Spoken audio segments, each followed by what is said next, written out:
Hello, কেমন আছো তোমরা সবাই? আশা করি সবাই ভালো আছো। দুজন মিলে আমরা একটু বেরিয়েছিলাম সিনেমা দেখার উদ্দেশ্যে। তো আমি কি করলাম সেখানে গিয়ে সেটাই তোমাদের সঙ্গে আজকে শেয়ার করব। ভিডিওটি লাস্ট পর্যন্ত দেখতে থাকো, স্কিপ না করে। অনেক কষ্টে আমরা গিয়ে পৌঁছাই সিনেমা হলে, কারণ যখনই আমরা খাওয়া দাওয়া করে বাড়ি থেকে বেরোবো তখনই প্রচুর বৃষ্টি। কোনো উপায় না পেয়ে দুজনে মিলে দুটো রেইনকোট পরে তাড়াহুড়ো করে বেরিয়ে পড়ি। যেহেতু আমাদের আগে থেকেই টিকিট কাটা ছিল, তাই আমাদেরকে ঝড় বৃষ্টি যাই থাক যেতেই হবে। বাড়ি থেকে লেটে বের হয় আমরা মুভি শুরু হওয়ার 10-15 মিনিট পরে গিয়ে সেখানে ঢুকি। আমি এসব মুভি দেখতে বেশি একটা পছন্দ করি না, কিন্তু বরের খুব ইচ্ছা ছিল মুভিটা দেখার, তাই ভাবলাম যাওয়া যাক। মুভি দেখা শেষ করে আমরা সেখান থেকে বাইরে বেরিয়ে আসি, আর তারপর আমরা রাস্তায় একটু দাঁড়িয়ে থাকি কারণ আমাদের একটা কাজ ছিল। আর তারপর আমরা সোজা চলে যাই মদনমোহন বাড়িতে। অনেকদিন থেকে যাওয়া হয় না, তাই ভাবলাম ঠাকুরের একটু দর্শন করেই যাই এসেছি যখন।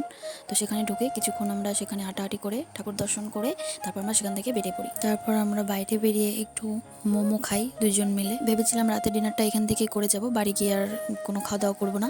তার জন্য আমরা রাস্তাতে একটু ঘোরাঘুরি করি আর কি, টাইম পাস করার জন্য।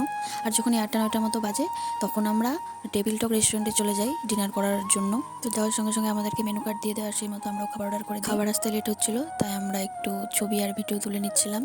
এই জায়গাটা ছিল খুবই সুন্দর, পিছনে ছিল একটা মুন, আর এটা আমার খুবই পছন্দের। আর রেস্টুরেন্টের ভিতরটাও ছিল খুবই সুন্দর, এইসব শোপিস দিয়ে সাজানো।